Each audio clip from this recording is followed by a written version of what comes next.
En esta ocasión voy a exponer una temática sobre la rotación de urología, la cual es prostatitis.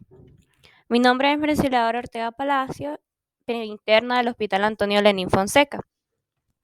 Dentro de la tabla de contenido a desarrollar en este video, vamos a tener primeramente lo que es la definición, la epidemiología a nivel mundial, la patogenia con los distintos tipos de teoría existentes, la clasificación según la clínica y el enfoque terapéutico. Entonces nos planteamos, ¿qué es la prostatitis? El término genérico prostatitis hace referencia a una entidad nosológica que comprende diferentes presentaciones clínicas con alteraciones que van desde una infección bacteriana de tipo aguda o subaguda a síntomas inespecíficos del tracto geniturinario inferior. Esta de igual forma abarca lo que es la inflamación de la glándula prostática. Al hablar un poco sobre la epidemiología a nivel mundial, se dice que la prostatitis constituye la infección urinaria parenquimatosa más habitual en el varón entre la segunda y la cuarta década de vida. Tan solo en Estados Unidos genera alrededor de 2 millones de consultas médicas al año. Datos epidemiológicos de Norteamérica, Europa y Asia sugieren que entre el 2 al 10% de los adultos presentan síntomas compatibles con prostatitis crónica en algún momento de su vida, mientras que otros estudios advierten que esta patología podría asociarse o confundirse con la hiperplasia o el cáncer prostático. La prevalencia por edad, hablamos de un punto de corte de 50 años. Los, los adultos menores de 50 años tenemos que el 11% de ellos van a presentar lo que es la prostatitis y el 8.5% de las personas que son mayores de 50 años de edad van a presentar esta patología. Cuando se analizan las cifras por separado del tipo de prostatitis, la que es más frecuente es la tipo 3 con el 62%, seguido de la tipo 1 y la tipo 2 con el 19% y la tipo 4 con el 10%. Al abarcar un poco de la patogenia, pues vamos a estar abarcando primeramente lo que es la prostatitis aguda, sus manifestaciones, de cómo se origina y demás, y luego lo que son los orígenes de la prostatitis crónica, los cuales son bastante diferentes. En primera instancia, lo que es la prostatitis aguda, el mecanismo etiopatogénico se clasifica por la ascensión desde la uretra o vejiga de diversos microorganismos hasta los ductos prostáticos, a causa de un probable reflujo intraprostático de la orina.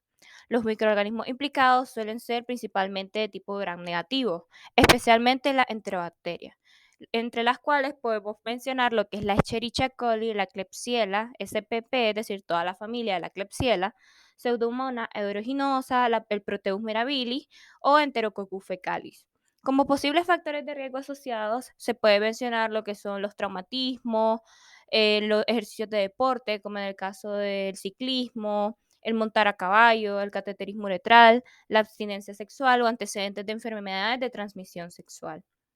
En contraposición, lo que es la prostatitis crónica, se han barajado diversos tipos de hipótesis acerca de su etiopatogenia, como las que observamos en la diapositiva. Entonces se van a clasificar según las teorías, porque hay una teoría obstructiva, una teoría de reflujo intraductal, una teoría infecciosa, una teoría autoinmune, una teoría de agresión química y una teoría de disfunción neuromuscular, las cuales voy a estar explicando un poco a continuación. En primera instancia, vamos a tener lo que es la teoría obstructiva. La teoría obstructiva nos plantea que el origen del dolor y los síntomas irritativos o obstructivos estarían en una disfunción miccional por tres causas principales: por estenosis uretral, disinergia esfinteriana u obstrucción del cuello vesical. En el caso de la teoría del reflujo intraductal, nos habla que una micción turbulenta de alta presión produciría un reflujo de orina al interior de la glándula prostática, que sería responsable de los síntomas, porque recordemos que la orina es la que va a abarcar todos esos microorganismos que pueden llegar a infectar lo que es la glándula prostática. Aunque actualmente esta teoría de reflujo intraductal se duda de lo que es su veracidad. A continuación vamos a tener lo que es la teoría infecciosa, que es la teoría que tiene mayor ímpetu, mayores bases y demás. Porque la teoría infecciosa no abarca desde el punto de vista microbiológico y anatómico. Entonces, La teoría infecciosa nos dice que la próstata en condiciones normales no contiene ni bacterias ni células inflamatorias. Por el contrario, en la uretra existe una abundante flora normal, rica en microorganismos tanto gram positivos como gram negativos. Dentro de los gram positivos vamos a tener el Staphylococcus epidermidis, el Corynebacterium, la familia del Streptococcus, principalmente el Streptococcus grupo D, entre otras. Y lo que son las bacterias gram negativas, pues como habíamos dicho con anterioridad, lo que son las enterobacterias, siendo el Escherichia coli la principal, con el 80% de prevalencia. Al hablar de la anatomía, por otro lado, se ha hablado que la anatomía de la próstata es otro factor peculiar a la hora de interpretar las pruebas diagnósticas, ya que se ha demostrado que es en la zona periférica de la próstata verdadera donde con mayor frecuencia asienta la inflamación, ya que los conductos que proceden de ella desembocan en el veruno montanum o sus proximidades.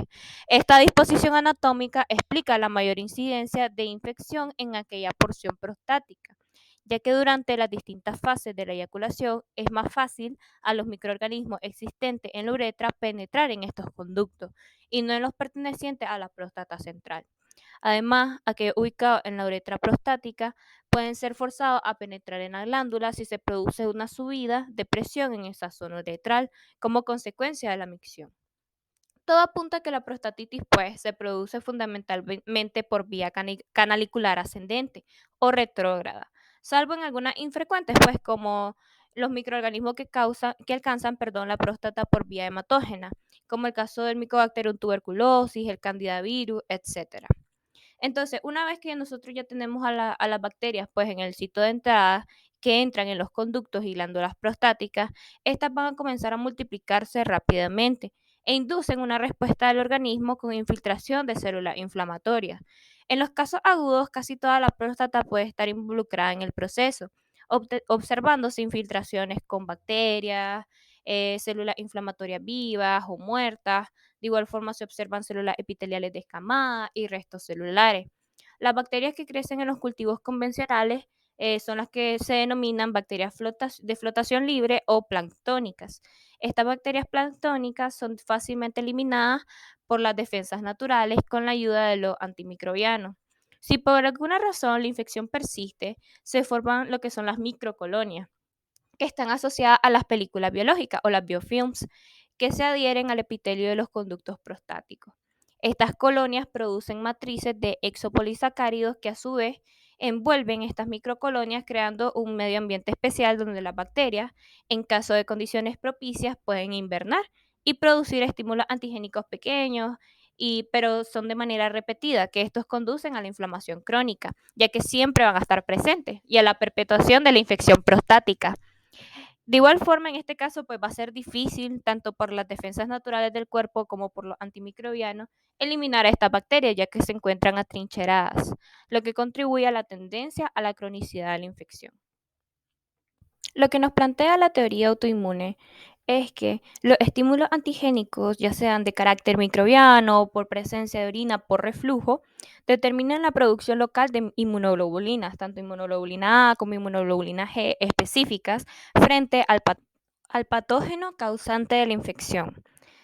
Están más elevadas en varones con prostatitis que en los sanos. Lo que es la presencia de la inmunoglobulina A secretora producida in situ constituye uno de los mecanismos defensivos más importantes de la glándula prostática.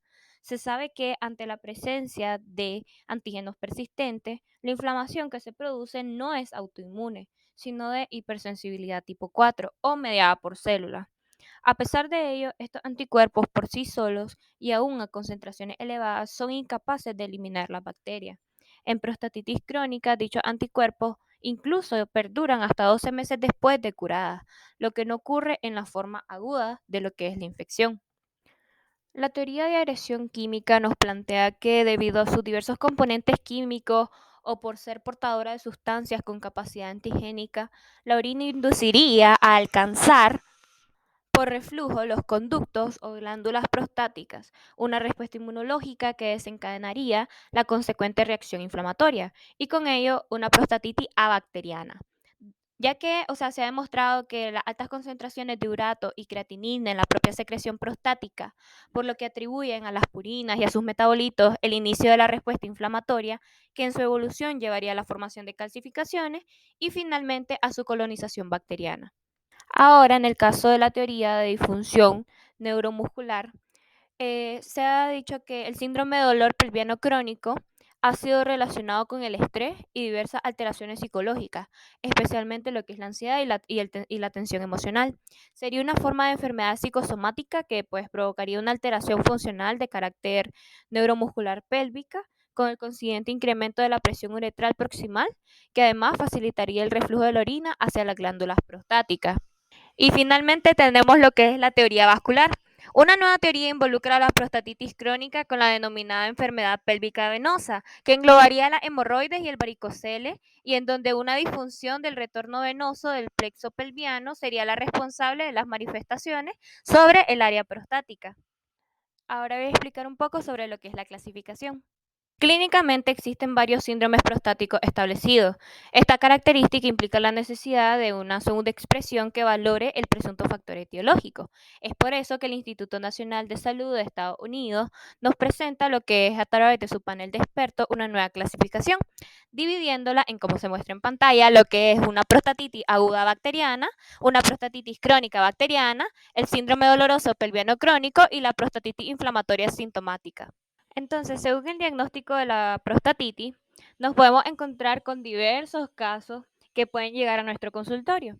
Entonces, en un caso hipotético que llegue un paciente con dolor hipogástrico o perineal, con alteración del patrón miccional o síndrome obstructivo prostático, que tenga comienzo agudo, con síntomas sistémicos, náusea y vómito, con signos de sepsis, entonces vamos a estar ante una prostatitis aguda o tipo 1.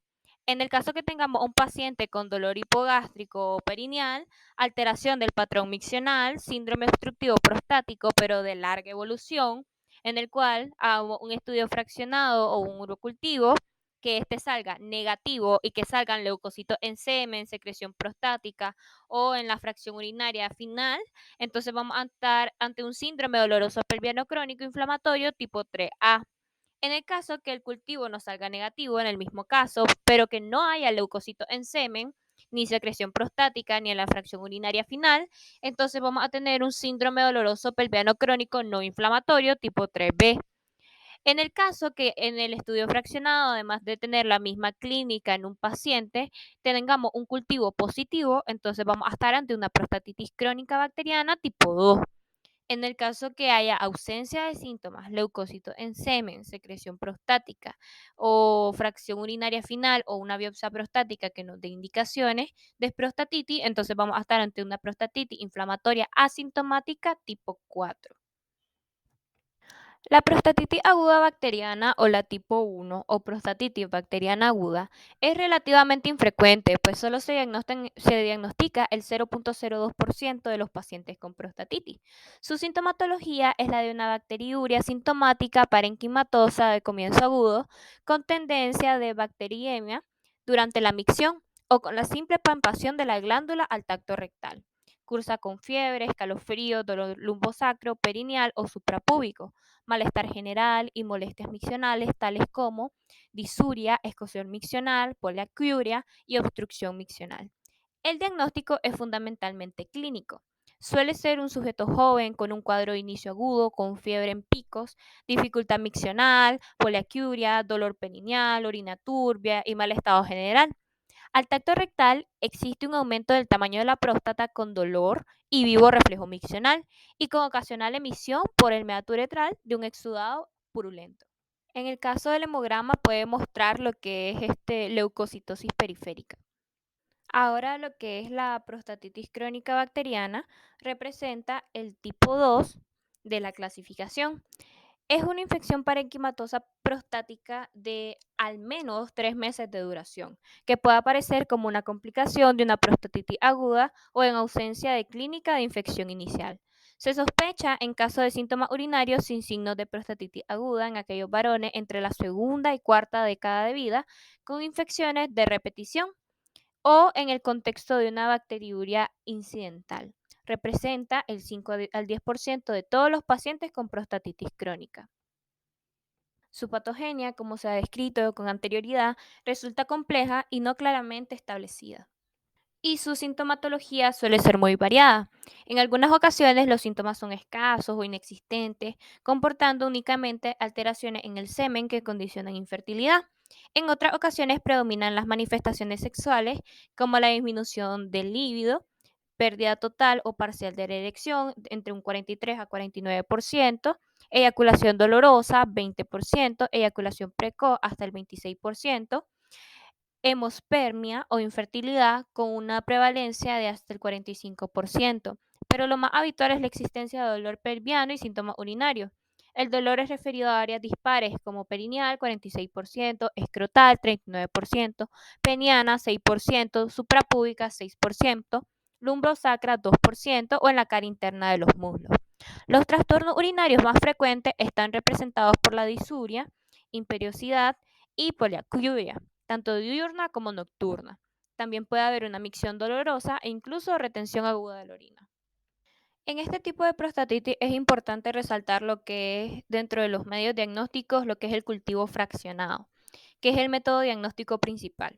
Se basa en la obtención por separado de cultivos con recuentos significativos procedentes de las fracciones 5 a 10 mililitros de orina inicial, que es la VB1, media VB2, y secreción procedente de la glándula mediante masaje prostático EPS, orina postmasaje VB3, que arrastra los restos uretrales de EPS y cultivo del semen. En la prostatitis crónica bacteriana se considera que el cultivo fraccionario es positivo cuando hay presencia en secreción prostática, orina por posmasaje o semen de una o más bacterias gram negativas que no crecen en los cultivos de las fracciones iniciales o medias, siendo la misma los recuentos son superiores o al menos en una fracción logarítmica. El recuento en VB2 ha de ser menor a 10 a la 3 unidades formadoras de colonia sobre mililitro, puesto que la bacteriuria de orina vesical impide la identificación de la bacteria. La presencia de más de 20 leucocitos campo en VB3 es también diagnóstico. Y el síndrome doloroso pelviano crónico se define como la presencia de dolor geniturinario de al menos 3 meses de duración en la ausencia de, de bacterias uropatógenas detectables con los métodos microbiológicos convencionales. El síndrome doloroso pelviano crónico o tipo 3 representa el 90% de los casos y se subdivide en el 3A, donde aparecen leucocitos en semen, fracción de orina postmasaje o en EPS, y 3B, que agrupa pacientes con dolor pélvico pero sin signo inflamatorio en semen. La etiopatogenia, como ya habíamos mencionado con anterioridad, tiene que ver con todas las teorías, pero el síndrome de dolor pélvico crónico principalmente se ve explicado en la teoría de origen inflamatoria, infecciosa, neurológica o psicosomática y los factores psicológicos y estrés.